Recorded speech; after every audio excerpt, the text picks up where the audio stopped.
আসসালামু আলাইকুম। ফিনটেক্স একাডেমির পক্ষ থেকে অভিনন্দন ও শুভেচ্ছা। আপনারা যারা অধীর আগ্রহে আইটিপি ভাইবার জন্য অপেক্ষা করছেন, তাদের নিয়ে দু একটা কথা বলতে চাই।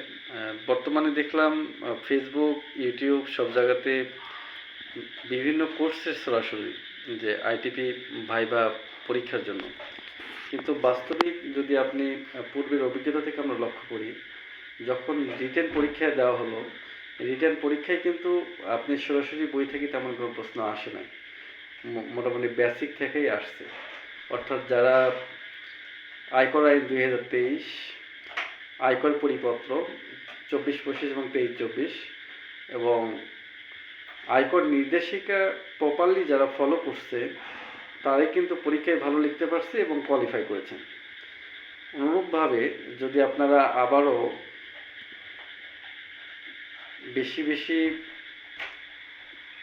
নির্দেশিকা, গাইড, কোচিং সেন্টারের পিছনে না দৌড়ায় ফান্ডামেন্টাল ইস্যুগুলোর উপরে যদি আপনারা স্থির থাকে, আশা করি আপনারা ভাইভাতে উত্তীর্ণ হবেন ইনশাআল্লাহ।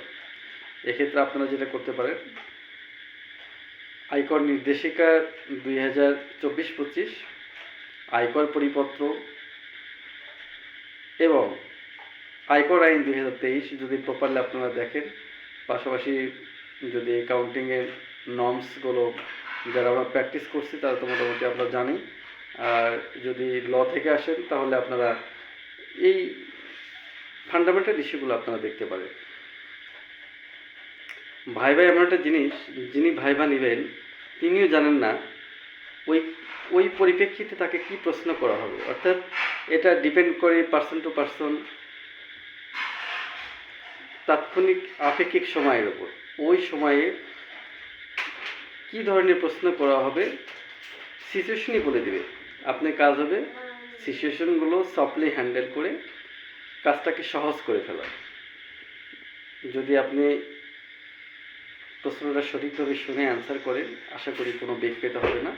এবং যেহেতু প্রায় 8 বছর পরে এবার পরীক্ষা হচ্ছে, এনবিআরের অনেক আইটিপি লাগবে যারা পেশাগত মান উৎকর্ষণের সাধনের মাধ্যমে এনবিআরের যে লক্ষ্য উদ্দেশ্য এটা বাস্তবায়নে একযোগ হয়ে সরকারের সাথে কাজ করবে। তা আশা করি আপনারা ভালোভাবে ফান্ডামেন্টালের প্রতি নজর দিবেন।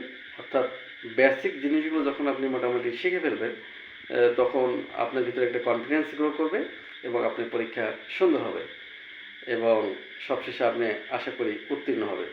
ধন্যবাদ সবাইকে, ভালো থাকবেন। আসসালামু আলাইকুম রহমতুল্লাহ।